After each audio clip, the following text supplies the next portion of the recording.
सभी भगवान श्री कृष्ण राधा माधव के भक्तों को हमारी ओर से राधे राधे।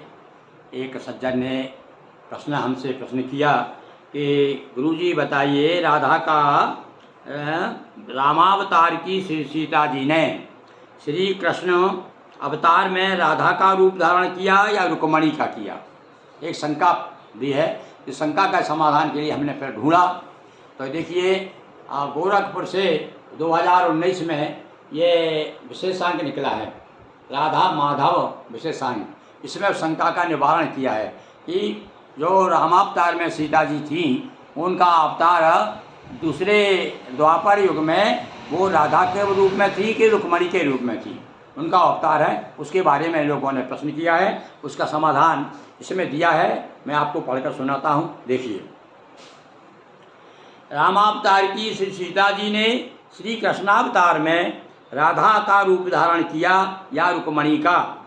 सीता का ही राधा रूप हो तो रुक्मणी जी कौन थी?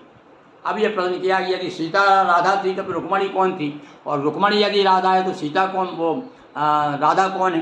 तो इसका उत्तर यह है कि सीता, राधा और रुक्मणी तीनों ही वास्तव में भगवान की एक ही आह्लादिनी पराशक्ति के तीन रूप हैं।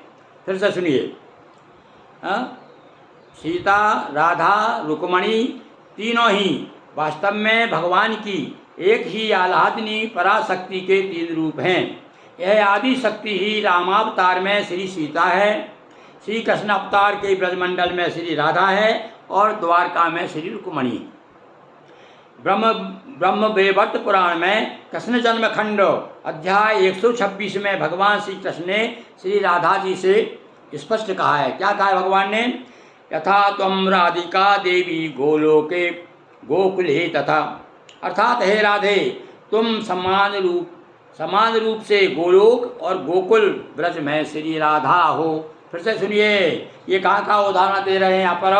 हमारे जो कल्याण में ये जो आलेख आया है कि ब्रह्मवैवर्त पुराण में कृष्ण जन्मखंड अध्याय 126 भगवान श्री कृष्ण ने राधा जी से स्पष्ट कहा, यथा त्वं राधिका देवी गोलोके गोकुले तथा, अर्थात हे राधे, तुम समान रूप से गोलोक और गोकुल में राधा हो। त्वं सीता मिथिलायां च त्वच्छाया द्रौपदी सती, अर्थात हे राधे, तुम ही मिथिला में सीता हो और तुम्हारी ही छाया द्रौपदी है। द्वारावत्यां महालक्ष्मीर्भवती रुक्मणी सती।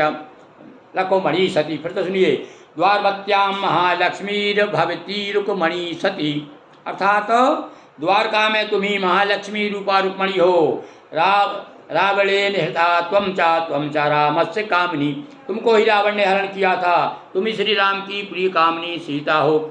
वहीं अपने विषय में भगवान कहते हैं कि जात्याहं कृष्ण रूपस्य परिपूर्णतम स्वयं गोलोके गोकुले रम्ये क्षेत्रे वृंदावने वने, अहम चतुर्भुजा शब्द द्वारवत्वाम रुक्मणीपति, अर्थात मैं ही परम ब्रह्म गोलोक गोकुल वृंदावन में परिपूर्णतम राधा कांत स्वयं मुरलीधर द्विभुजधारी हूँ, श्री कृष्ण हूँ, और मैं ही द्वारका में चतुर्भुज वैकुंठनाथ रूप से महालक्ष्मी रूपा रुक्मणी का पति हूँ। इसके अतिरिक्त सीता, राधा, रुक्मणी तीनों की ही मूल प्रकृति कहा गया है। वो देखिए, अब उदाहरण कहाँ का दिया उन्होंने? श्री राम तापनीय उपनिषद, श्री राम तापनीय उपनिषद एवं श्री गोपाल तापनीय उपनिषद और ब्रह्मवैवर्त कृष्ण जन्मखंड 6:212, ये 3 श्लोक दिए हैं प्रमाण के लिए। सुनिए आप। सीता भगवती गेया मूल प्रकृति संहिता, कृष्णात्मिका जगत कर्त्री मूल प्रकृति रुक्मणी, ममाधार स्वरूपा त्वं त्वयि तिष्ठामि साम्प्रतम, त्वं चा शक्ति समूहा चा मूल प्रकृतिश्वरी। इनमें पहले प्रमाण में सीता जी को, दूसरे में रुक्मणी को, तीसरे में राधा जी को मूल प्रकृति कहा गया है। तात्पर्य क्या हुआ भाई? आप लोगों शंका समाधान हो गई होगी कि तात्पर्य है कि तीनों एक ही मूल प्रकृति के 3 रूप हैं। इस प्रकार इन तीनों का स्वरूपता एकता सिद्ध हो जाती है, एक सिद्ध होता है। इस प्रकार से आज हमने आपको ये कल्याण के श्री माधव राधा माधव अंक से पृष्ठ 178 से शंका का समाधान किया। क्योंकि लोग शंका करते हैं कि श्री रामावतार में श्री सीता जी श्री कृष्ण अवतार में राधा का रूप धारण किया था या रुक्मणी का। निश्चित रूप से आपके शंका समाधान हो गया होगा, समझ गए होंगे कि राधा रुक्मणी और सीता तीनों में कोई भेद नहीं है। बोलिए सीता मैया की जय, राधा मैया की जय, रुक्मणी मैया की जय। हर हर महादेव शंभो।